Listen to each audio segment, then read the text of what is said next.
Most people don't realize how much of their personal information is being bought and sold every day. Data brokers are making billions pulling details about you from public records and the internet, then packaging and selling it, usually without your consent. That's how your information lands in the hands of scammers, spammers, even stalkers. It's why you get endless robocalls and why ads seem to follow you everywhere. That's where Aura comes in. Aura actively removes your data from broker sites and keeps it off. They also instantly alert you if your information shows up in a breach or on the dark web. But Aura goes beyond data protection. With one app, you get a VPN, antivirus, password manager, spam call protection, dark web monitoring, and even up to $5 million in identity theft insurance, all backed by 24/7 US-based fraud support. Other companies might sell just credit monitoring or just a VPN. Aura gives you all of it together at the same price competitors charge for just one service. Start your free trial today at aura.com/safer. Protect yourself now at aura.com/safer.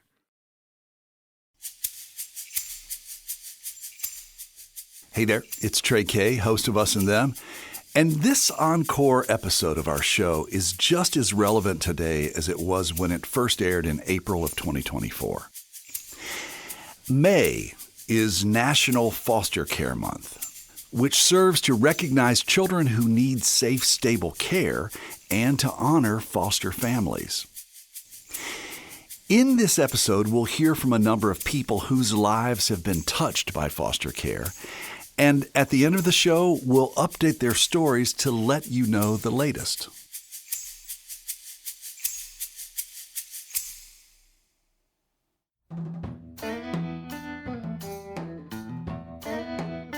I was in several foster care situations, I think 3 or 4.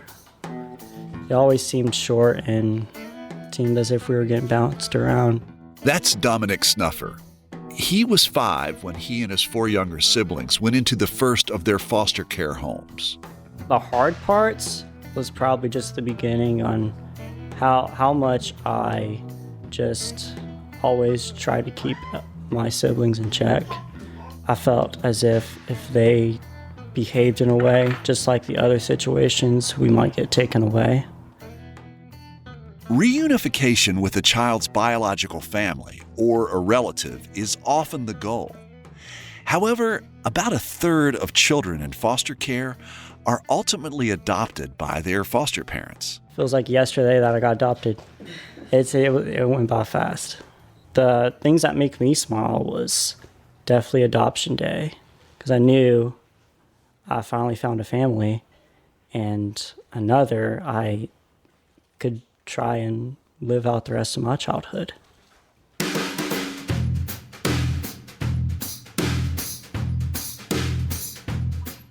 From West Virginia Public Broadcasting and PRX, this is Us and Them, the show that tells the stories about the things that divide us and bring us back together.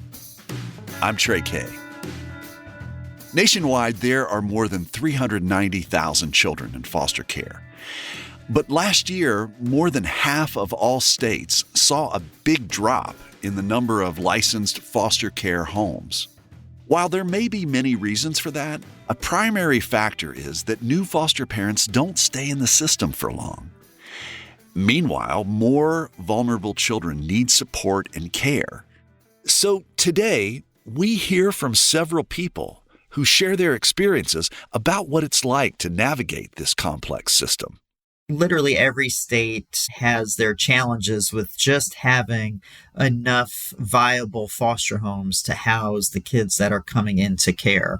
There's not a state that's figured this out to have enough capacity to serve the kids coming into care and staying in care. I'm Larry Cooper. I am the Executive Vice President of Innovation at the Children's Home Network. The Children's Home Network is based out of Tampa Bay, Florida. Our agency works with kids in the foster care system and also has a whole set of services to prevent and support families from ever entering into the foster care system. Cooper has been working with foster kids and families at the Children's Home Network for more than 20 years, and he's spent 8 years licensing foster homes. That means he helps recruit and train foster parents to bring new foster homes online in Florida. Cooper says some of the challenge bringing in new foster parents comes from an approval process that's strict for a reason, but can take more than 12 months. A lot of people drop out along the way. You might fall off because of just life experiences that you may be going through. You might have a change in jobs. You might have an illness in your family. You might have a death in the family. And so I used to see for every 100 parents that I recruited, I only would get maybe a 4 to 6% return on investment, meaning that I might get only 4 to 6 families actually get a kid into their home for every 100 that would call me and be interested in becoming a foster parent. Poverty and economic hardship drive a majority of children into foster care. It's probably about 60% of those kids primarily are coming in because of some residue of their struggles in poverty, right? The parents are struggling to provide food, housing, adequate support. And so they're struggling. And so many families, rather than getting preventive services in place to support them, are often removed and placed into foster care and then maybe sentenced basically to 12 or 18 months in a foster care system for their parents to then have to chase down, meeting a number of goals and requirements and get themselves stable in order to get their kids back home.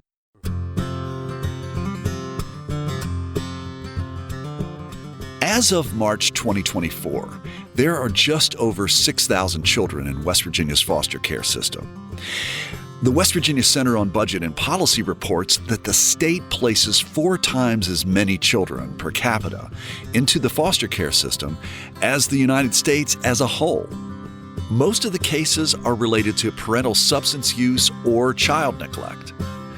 Cooper says getting people to seek treatment, especially in rural areas, can be a challenge.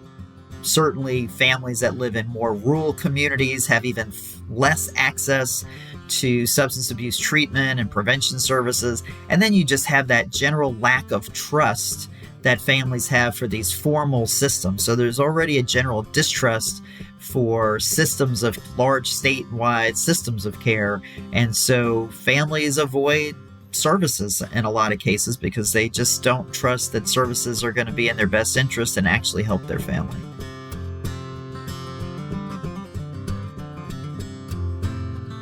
The largest number of children in foster care are between 5 and 13 years old, in their elementary and middle school years. That's how old Dominic Snuffer was when he was first placed in foster care. We heard him at the top of the show. He's now 20 and a college student. We'll hear more of his family's story a little later. Before a child enters the foster care system, several things need to happen. First, someone reports a legitimate concern about the health and wellness of a child. It can be a wide range, injury, or a young child who's left home alone. That's when Child Protective Services can step in. CPS investigates and determines whether there's an immediate danger to a child. If so, another sequence of events determines the best safe place for the child. Sometimes it's with family. The birth parents get a say in where their kids are placed. That's Brandy Wilson. She worked for CPS in West Virginia for 20 years. But then you have to do the background. So even a CPS thinks that there's the grandma that's been great, always involved, but she has a history, a criminal background, then it goes to the MDT, multidisciplinary team, to determine where this child goes. Because the child will have their own attorney. That is their voice. So they get to make a decision in that as well. Brandy Wilson and her husband Mark Wilson live just across the river from West Virginia in St. Clairsville, Ohio. One day, back in 2014, Brandy's work at the Department of Health and Human Resources and her personal life collided. At the time, I was working in West Virginia, Ohio County as a Child Protective Service worker. And just doing a regular day, there was a child removed, waited for the foster parents to come. Foster parents came, took the child. Child was placed. We went on to the next case. The next day, while I was at work, I seen my husband's uncle come in to my place of work. And he stopped me and was telling me that the child that was removed yesterday was his granddaughter and was telling me all this information. I was not able to tell my husband that one of his family members had been removed because of confidentiality. So you're not allowed to make that type of disclosure? No, I was not allowed to let him know. But his uncle wanted his number to give him a call. So once the uncle disclosed to him that a child was removed, that situation, then we were able to say if we wanted to place my other child because we were family. The child we're talking about, who was taken from her West Virginia home, was an 8-month-old baby. To protect her privacy, we'll call her Elle. So, Mark, can you tell me a little bit about your relative? And you realize that Brandy, your wife, can't tell to you about this. Just what was that like? Yeah, it's a little different knowing that she could have this information, not legally, not be able to share it with me. So just by happenstance, like I said, he happened to be walking in that day while she was at work, and then that set everything in motion where he asked for my number, and then I was aware of it, and then we talked about it, and then sat down with the kids and made sure it was going to be okay with them. Brandy and Mark already had 3 daughters at home between 11 and 17 years old. How long did you have to think about it? Was it something like the way you just shook your head like you didn't think about it long? When I talked to my uncle, I didn't necessarily think we're going to take this child in. But when the idea came up, it wasn't even a second thought for me to help a child out in need. Why didn't you think about it twice? Honestly, I can't even tell you. It's just the way we are as parents, I guess. Heck, we already had 3. What's one more, girl? It wasn't a question for He might have hesitated if it was a boy, not knowing what to do with a boy, but... What would I ever do? Even though Mark was related to the baby girl, the process to qualify as foster parents was rigorous. Because they lived just outside of the state border in Ohio, the Wilsons had to satisfy a set of regulations in both states. We had to work with West Virginia, do what West Virginia told us to do, but then we had to work with Ohio and what their regulations were for our house. So we had to abide by their rules too. Once we got approved, she was 11 months old when she was finally able to be placed, but we had done visits, overnights, things like that with her. The way you're looking right now, it sounds like it's miserable. It's a miserable. It is miserable, yes. And I feel bad for families that aren't in the field. My husband's not in the social work field. So a lot of the times when they were talking, I knew what the next steps were. I knew what was happening.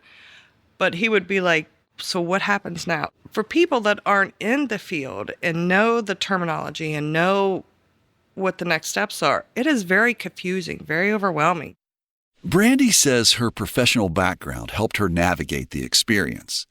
She knew who to reach out to and what paperwork needed to be filed. But it was all new to her husband, Mark.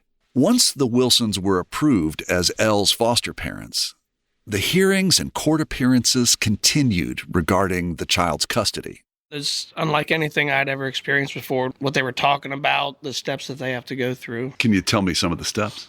So the first hearing is the preliminary hearing. At that preliminary hearing, if those kids aren't returned, chances are this case is going to go on for 6 months to a year. It doesn't end because they were clean for 30 days.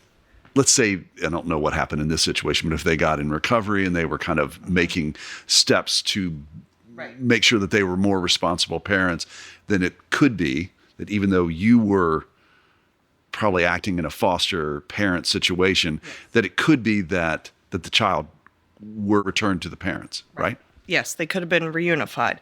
So they go through the preliminary hearing, and then they go through the adjudication. Any parent that's had a child removed from them has to stipulate to the allegations. And that's what's hard to explain to some people. It's different. You have to admit that you have a deficit.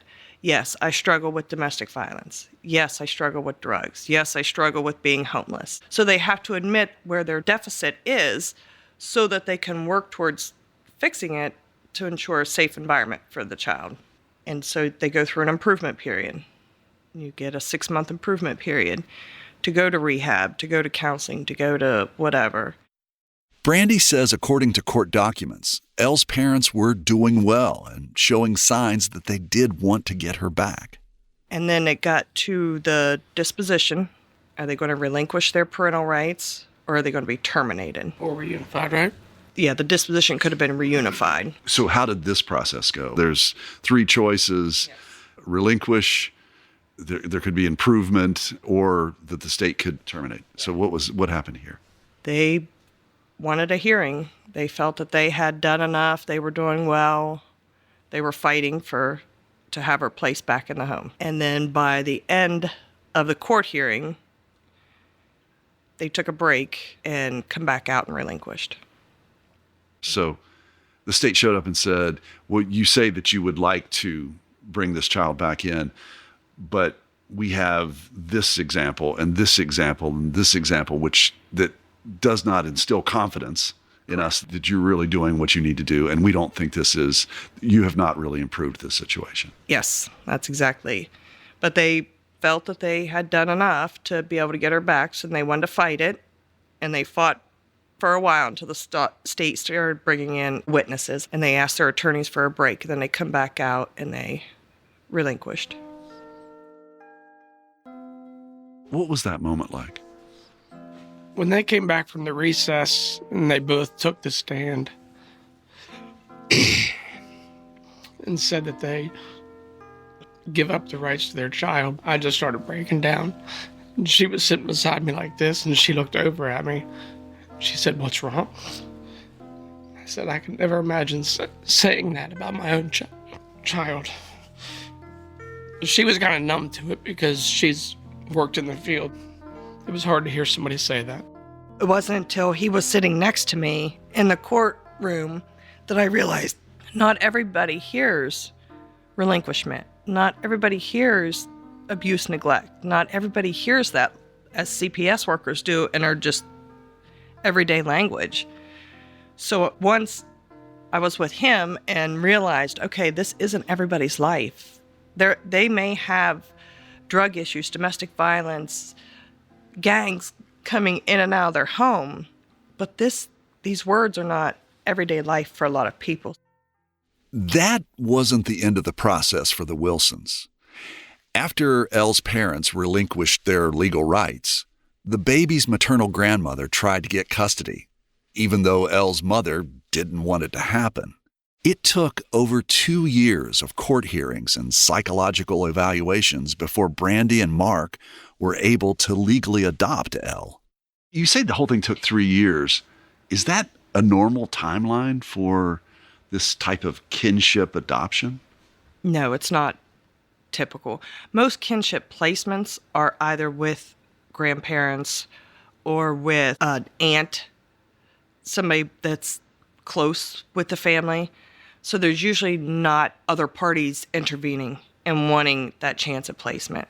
So usually from start to finish, it could take a year to a year and a half to get it all. And again, that depends on the parents' improvement period, how they're doing. If they fall off and nobody sees from them again in 3 months, that makes the adoption process quicker. It resolves quicker. Today, Elle is a happy 10-year-old. She has no contact with her parents or grandparents. The experience took a toll on Brandy, who says it prompted her to leave the profession. When you work in CPS, you don't ever stop working. It doesn't matter if you're punched out, if you're done for the day, you just don't ever stop. Your phone is constantly dinging. You're wondering where these families are, what's going to happen next, what fire am I going to have to put out in the morning. So I knew I had to leave. I had to get out so that I could have a steady job, be home with her, be part of her life instead of peeking in on her, see if she's asleep and heading back out for another case. After Brandy left CPS, she worked briefly at the juvenile courthouse before landing a job as a kinship navigator with Mission, West Virginia. I'm able to take the time with these kinship placements and talk them through the process. Let them get familiar with what all these acronyms are and what steps are going to be taken. And a lot of them just want somebody to talk to. The Kinship Navigator program at Mission, West Virginia is a nonprofit that's been around since 1997. Rachel Kender supervises the program. I would say that one of the really valuable pieces of our Kinship Navigator program is that we are there for people in the very transitional period. So once you have signed up for certain benefits, in West Virginia, we have TANF child only, which basically means you're not qualifying financially, you're qualifying because you have a child placed in your home. But it takes a few weeks for that to get all set up. Kinder has been working with the foster care system for more than 2 decades and has seen lots of trends. In 2019, there was a record high of 7,200 children in West Virginia's foster care system. Kinder says while it can be hard to pinpoint a single reason for the decline over the past few years, there are some programs that could have contributed. In the last few years, there has been some emphasis on preventative services and not taking kids into care immediately. I don't know that anyone could say exactly what has led to a recent decrease, but the 7,000 was concerning. One of Florida's programs with the Children's Home Network is called Healthy Families. Larry Cooper says it supports new parents during the stressful first years and is one of their most successful programs. These families enter into this program before the child turns 3 months of age and can work with that parent all the way up to the child's 5th birthday and provides help with bonding with the child, engaging with the child development, and 99% of the time prevents child abuse and neglect for those families that are being served by the program. And even 12 months after they've completed the program, when we look back, we see that those kids are safe and stable even 12 months after the service is completed. Rachel Kender of Mission, West Virginia, says there's another factor to keep in mind about the number of children in foster care. While it's one thing to count the legal cases overseen by the Department of Human Services, or DOHS, she says there are many informal kinds of kinship care that are not official or included in state data. I can tell you the number of kids in formal care. So if there are 6,078 kids in foster care in West Virginia, right now 58% of those are in kinship relative placements. For kids in informal care, where grandma or an aunt or some type of relative or even what we call fictive kin has stepped in, it's almost impossible to get numbers on that. Fictive care refers to placements where a foster parent knows the child but is not related to them. This could be a teacher, a family friend, or a neighbor. The census tracks grandparent-headed households, but the census doesn't track kids who are living informally with relatives. It's a very fluid population. You know, a child might be living with grandma for a month or two, and then they move to another relative or they go back home. So it's not a number that we ever have good luck getting, but it would be significantly higher than the number of kids in actual foster care. In 2014, Rachel and her husband began to experience all of this firsthand when they became foster parents. The pathway through the foster system involves a number of agencies. So DOHS certifies kinship and relative, and 10 different private agencies certify for general foster care, what they sometimes call resource homes. It's difficult to know, hey, I'm in county ABC, which of those 10 agencies are serving my county? How do I contact them? What's the particular worker in that county? So Mission West Virginia acts as information and referral. We try to be step one in that process. And the basic process, which right now we tell people takes about 4 to 6 months, is choosing an agency, filling out an application, going through training, and going through a home study process. And that home study is generally someone coming to your home, background checks, paperwork, reference checks, just a pretty thorough process. And about 4 to 6 months is what we tell people is the average to be certified. And during that process, you would determine, these are ages, genders, behaviors, all of that I feel capable of parenting. So that's That's one route, and that's for somebody who wants to become a foster parent. Right. So if you are a relative or a kinship care provider, you have no notice generally. You might get a call in the middle of the night. You might get a call. You might know it's coming because you may be aware that your relative is under investigation, or you may not. And DOHS, when they take custody of children, they need to look for any appropriate in-state relatives because they can't send kids out of state without pre-authorizations. But they're looking for appropriate in-state relatives. And it's a good and a bad thing that DOHS can place these kids with the relative, even though that relative is not certified as a foster care provider at that time. So then the relative has kids who are probably traumatized by whatever led to their removal. They may not have their belongings. They may not have their clothing. And then it's the relative's job to apply for all related benefits and assistance to help them parent these kids, taking them to doctor's appointments, therapy, just a lot of things that you weren't prepared for. At the same time, there is increased need. Kinder says there simply aren't enough foster parents. It can be hard for CPS and foster agencies to match the needs of children with homes available. I might be certified to do foster care, but I might only have placement for a girl under the age of 4, whereas another foster home might have 3 placements for teenagers.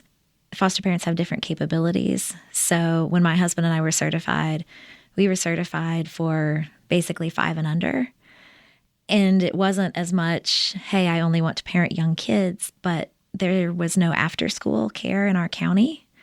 So if I got a placement, I could get them enrolled in school, but I wouldn't have care for them in the afternoons. So I said I can do daycare age kids because we both work full-time.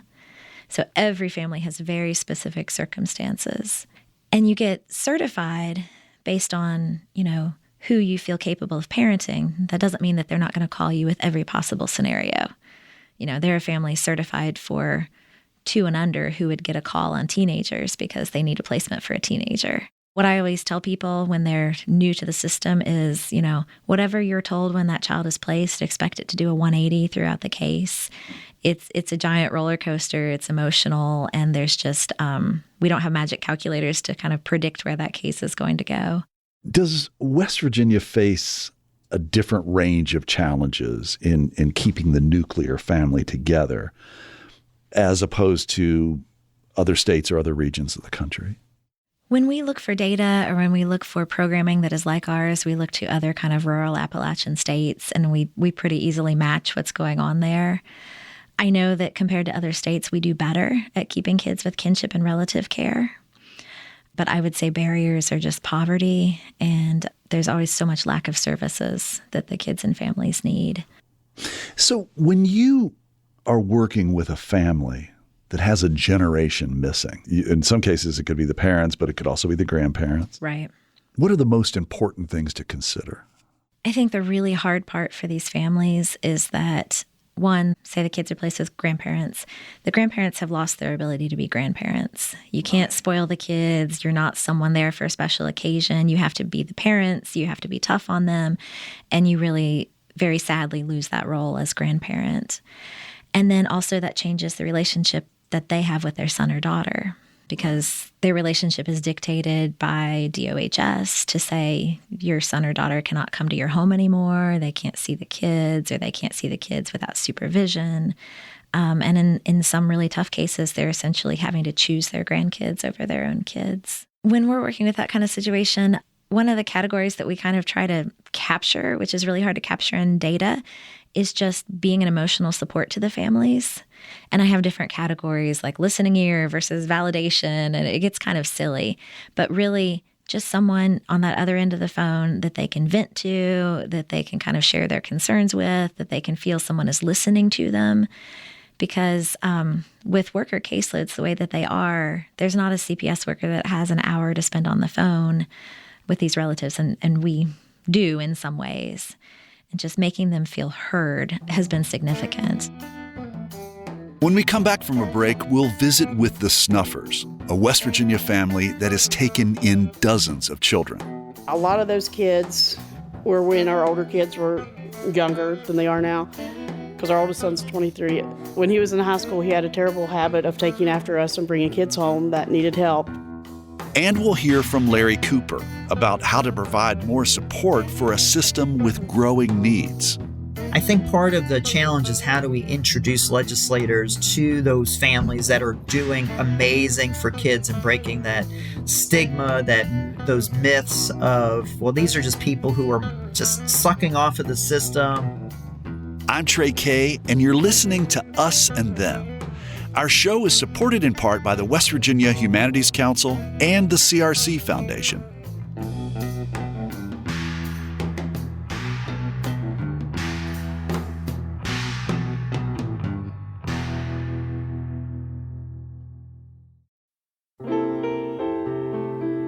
Music lifts us up and brings us together, even when we can't get together in person. Mountain Stage brings you live performances on the air, online, and in our podcast. They remind you how it feels to be in a live audience listening to live music. This is Larry Gross, host of Mountain Stage. Find a link to our stations and our podcast online at mountainstage.org.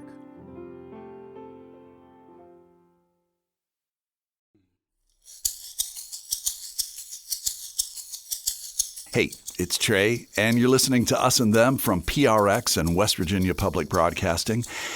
We continue this Encore episode that spotlights America's foster care system.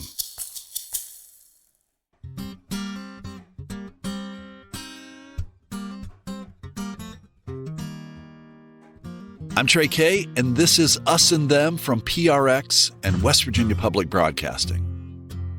There's a clear need for foster families across the nation and in West Virginia.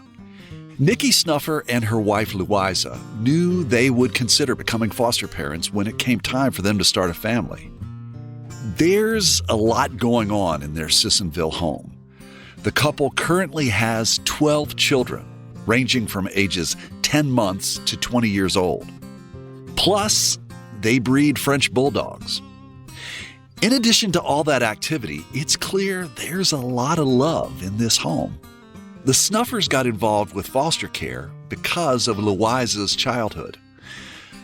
Before she was born, her parents had 3 boys, one of whom died in an accident as a toddler. The 2 remaining boys each went into different foster homes. Then Louisa was born, along with another brother. Again, the children were each placed in different foster homes. Louisa has never met her older 2 brothers. Louisa's wife, Nikki, says that experience has helped define their goal. She expressed that she really wanted to do foster care and kind of focus on families. She could help keep sibling groups together. I'm just curious, what was the conversation like? And you're thinking of a future together. I mean, was that a tough decision saying, hey, I'd like to bring in foster children and not just one, but maybe several? It actually was a pretty easy decision because we were both on the same page almost always with helping people. That's just, she's a very caring, giving person. I'm a very caring, giving person. Louisa says that plan, well, sometimes even the best plan needs to be flexible. And I've known since probably my early high school years that I did want to do foster care. However, we really wanted no more than maybe 3. And the way life and things happen, we got 5 at one time. Because I come from a family, I have 2 brothers who were put in foster care that I never knew, and I still don't know. So we made a commitment that when we got into it, that we would never split up families. If they call us for a sibling group, we're not going to say no to them because that was her number one belief. We need to do whatever we can to keep siblings together. And that's what we did. When we were initially approved, we were approved for 4 children. So DHHR told us we could have 4 children in the house, given the space, and that was kind of our cap. I said, maybe we'll do 3 tops. That seems like a manageable number. And the very first call we got for placement was a sibling group of 5. Of course, we said yes. We had to do a few things to get approved for a 5th child. They moved in with us. Things went great. After a year with us, we adopted them, and then their mother had another baby. And so when she was taken into foster care, because we were the biggest advocate for, hey, when and if she comes into foster care, she's ours. And that's what happened. That was your first situation, 5. And how's your family grown since then? After the initial first 6 kids, the 6 siblings, we started mentoring a teenager in a group home because we weren't done helping, you know what I mean? And we started mentoring him, and he got in some trouble at the group home, ended up getting kicked out of the group home. So we were like, of course, send him to us. You know, we love this kid. He's great. And we ended up adopting him. And after he was adopted, we got a call that his mother had another baby and abandoned her at the hospital. And so we ended up with her, and that's our youngest daughter. And she went through severe withdrawal, 6 weeks in the hospital to withdraw from substances. There's an interruption at this point from a fussy baby who needs a diaper change. Nikki pretends to throw the diaper at their son, Dominic. That's right, Dominic. He's the 20-year-old college student who we met at the top of the show. Dominic, think fast. Tossed it in there. It's an old hat for us. Many of the children the Snuffers have cared for, they know through Nikki's job at Winfield High School. She's an instructor for the Future Leaders Program, or FLP. It's the National Guard's high school curriculum that's taught by veterans. In the program, students learn leadership and life skills, science, career prep, and other subjects. My kids that have gone to Winfield, I make them go through it, not because I'm teaching it, but because even if it wasn't me, I'd want them to get these skills. It's kind of things that are forgotten these days. Is it people through Mission, West Virginia? Is it people through CPS? Is it people through your high school who may note that here's some kids who may be in some type of familial distress? There may be something that's going on at home, and they know to call you. I mean, it seems to me like, in many ways, like there's a bat phone, or they send a bat signal up, and then we'll call Nikki because these kids don't have a place. It seems like that, but I promise it's not. These are kids that have all been in the FLP program that I've known. Like, for example, he was going into his senior year, and he was telling me, I don't know if I'm going to be able to go to school at Winfield. I don't know what's going to happen. My situation's kind of changing at home. I need some help. And I was like, well, you're going to graduate. And then if you want to graduate from Winfield, you can come stay with me because you're 18. You can make that decision for yourself. And so we moved him down. He got through high school. He's doing great. And, you know, he still calls me at least once a week to check in. We helped most of them the best we could. You know, we're always in contact with parents, you know, to make sure we had their medical cards, whatever insurance. We just wanted them to graduate high school, a lot of them, because they were at risk for not graduating.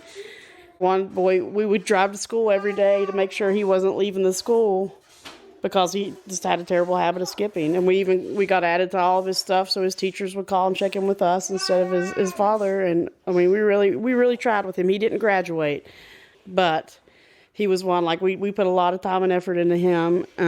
We helped another girl who was a teenager. She stayed with us long enough to get on into classes regularly because she had truancy problems and all kinds of problems with going to school and doing her work and stuff. So when she stayed with us, we kind of helped her out. And we got her on the right track, and she went back to live with her mother, and she graduated. It seems to me like it would take a lot of energy. I have only one kid, and that seemed like a lot. It does take a very lot of energy. But I think the toughest part of all of this is keeping schedules straight.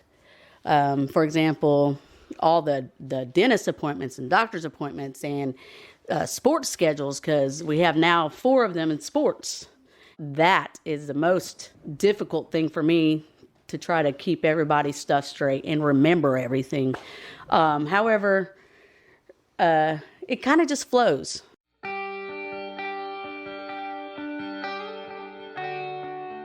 The whole time I'm talking with Louisa and Nikki, their 20-year-old son Dominic is in the kitchen. Dominic and his 4 siblings were the first children that Nikki and Louisa adopted. I was the oldest one, so I was kind of a parent since 9. Well, yeah, since I walked in here, I've seen you in the kitchen preparing dinner. Yeah, I take on a lot of responsibilities. Even over the years, I've really stepped up just to look after them and be there for them. What do you remember about coming into this foster care situation? It was very new to me. Sometimes I get flashbacks of like memories. When I look back at it, going to different houses was new and nerve-wracking because my siblings, one of them would act up, And I felt like that was always the reason we got moved, so I kept on trying so hard to keep everyone in check. I was in several foster care situations, I think 3 or 4. They always seemed short and seemed as if we were getting bounced around. And eventually you met Nikki and Louisa, right? Yes, December 18th, 2012 is the day we came. You remember the day? Yeah. Why do you remember the day? Well, every year, same with the adoption day, just holds a little bit more feeling over the years. Do you celebrate Adoption Day? Yeah, I do actually. Mostly, if I have something to do, I just make the most out of it and remember back on how I felt that day. I still remember the exact meal we had that day when we came to. Tell me about that. Baked spaghetti. Hated it. Baked spaghetti? Baked spaghetti. And you hated it? Yeah. Why? Never had it before. They wouldn't even try it. I wouldn't even try it, but like now I love it. Reflecting on this situation, but on the others, it's just so much better. Ever since like even the start, it just felt different. The other places just seemed like things were limited. It seemed as if I couldn't trust the people that were watching us. And ever since coming here in 2012, it's been like an accepting factor.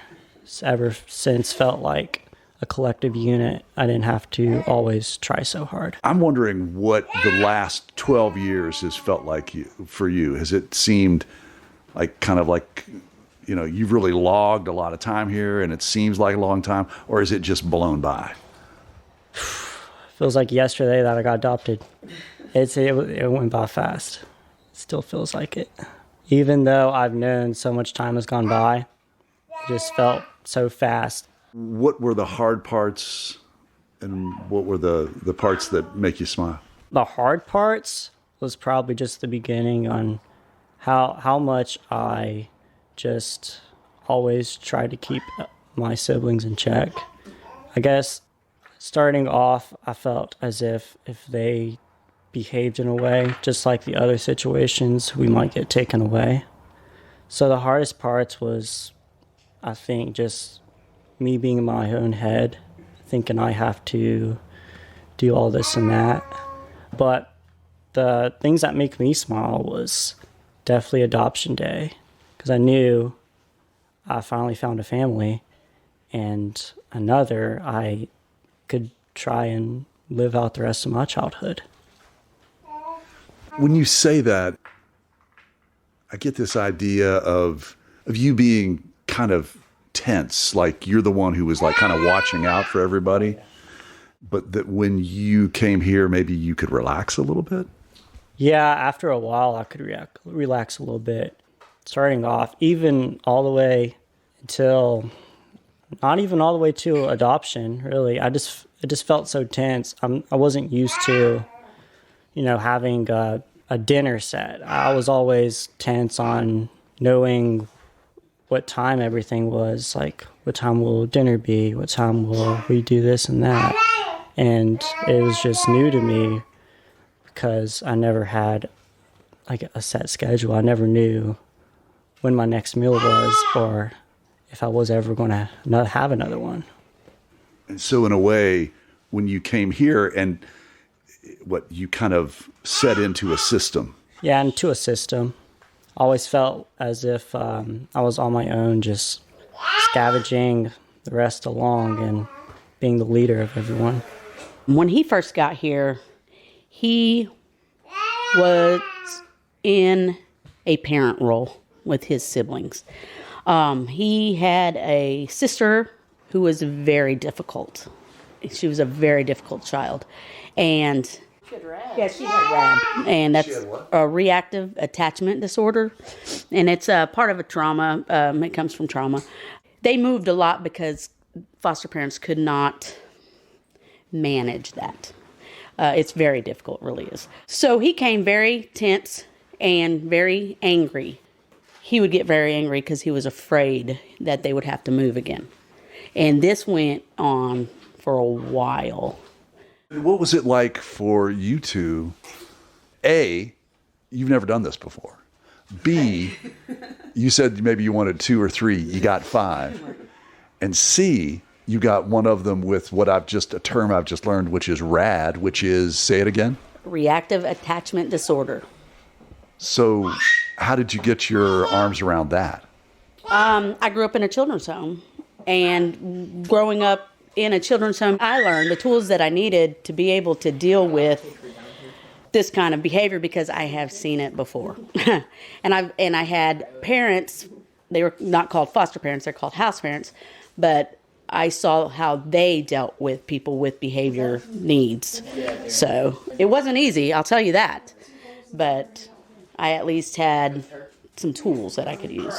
How long did it take you to get to the place where you thought and perhaps trusted that you were in a different situation with different parents who seemed to have your back, and that you could kind of relax?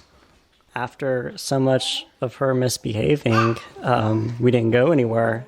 And after a while, I kind of thought, well, maybe this is the real deal.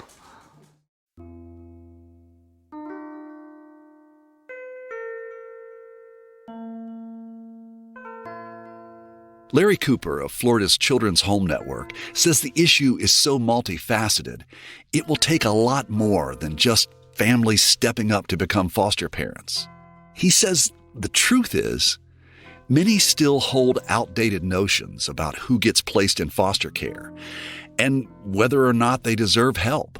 We haven't solved this problem for many years, which is the labeling of foster families. So identifying kids as foster children, we tend to marginalize their needs. We tend to categorize them as less than traditional children. But many kids in foster care are brilliant, creative, and don't get the same level of support. They have a very low graduation rate. They have a high unemployment rate. They have a high incarceration rate. They have a high homeless rate as they exit foster care.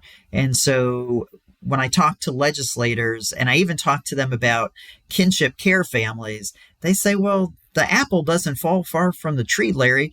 Why should we help these folks? But what do you say to that? What do you say to those folks who would say that to you? Well, I say that there are judges and lawyers and doctors who have the same problems in their families as anybody else, right? There's nobody that I know gets a pass on having a family member with mental illness or substance abuse or otherwise.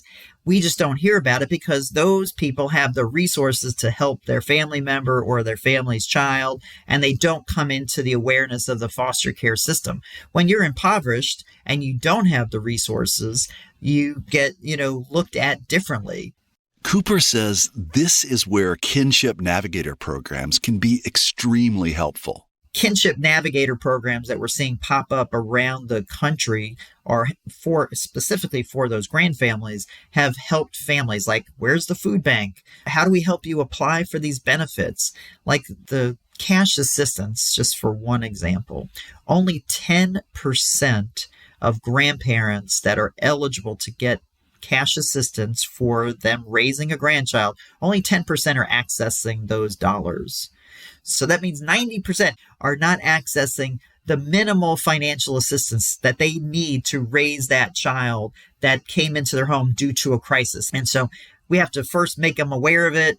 We have to connect with them. And then we have to be really responsive with the support that we offer. Like, we have to be timely because, families are in crisis, and it doesn't take but 30 days to be in a real crisis when you take on 1 or 3 or 5 of your grandchildren, or you take in a foster child to feel upside down and sideways if you don't get the supports and resources that you need to be successful.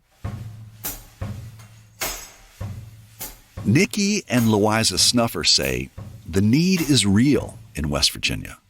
Foster care is not something that's going to go away anytime soon, and it seems like as time progresses, more and more kids get taken into foster care. And it's not always substance abuse problems. It's not. It's poverty, it's mental health, you name it. And there's more than that who aren't officially in foster care, because we've seen it firsthand in the communities.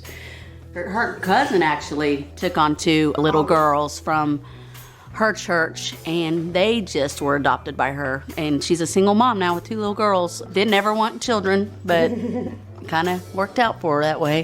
They asked if she could help, and she said, of course, because, I mean, that's our family motto. And if people could step up and just be foster parents, I mean, they don't have to take on 8 kids at a time like us, even if it's just 1 or 2. I mean, it could make a real difference.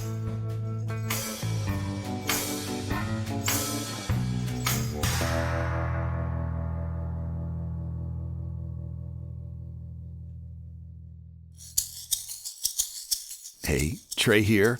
Since we first reported this story in 2024, there are some updates on the people we met. Nikki and Louisa Snuffer say their eldest daughter welcomed a baby last fall, making them grandparents for the first time. Their son Dominic attends Marshall University and is on track to graduate soon. The Snuffers have welcomed another child through a kinship placement.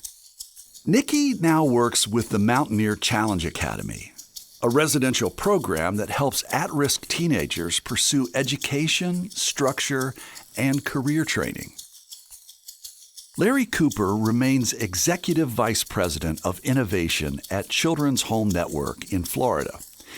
He helps expand kinship care programs and looks for ways to better support relatives caring for children. Rachel Kinder now oversees several family support programs at Mission, West Virginia, including kinship care initiatives. She says the number of children in West Virginia's formal foster care system has declined somewhat since its 2019 peak, though many informal kinship placements still go uncounted. And Brandy Wilson, the former Child Protective Services worker, continues helping kinship families navigate the foster care system through her work at Mission, West Virginia. Her adopted daughter, Elle, is now a preteen and is active in competitive cheerleading.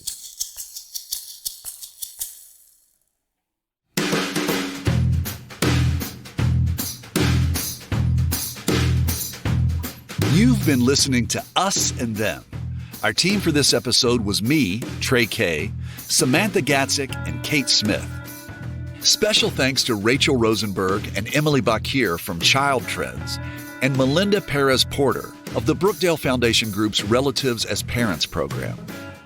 Michael Lipton, Tristam Lozow, and Ahmad Solomon wrote and performed the Us and Them show music. Mark Lerner designed our logo. The marvelous people at PRX and West Virginia Public Broadcasting make Us and Them possible.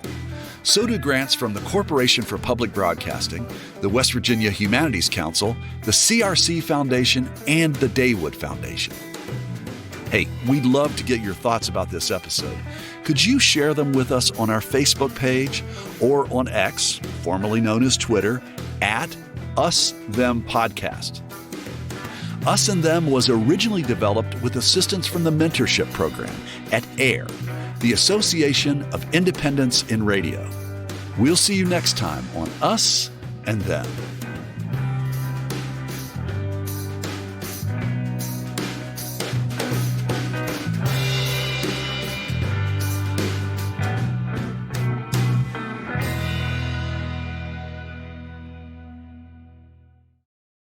Support for this podcast comes from the Corporation for Public Broadcasting.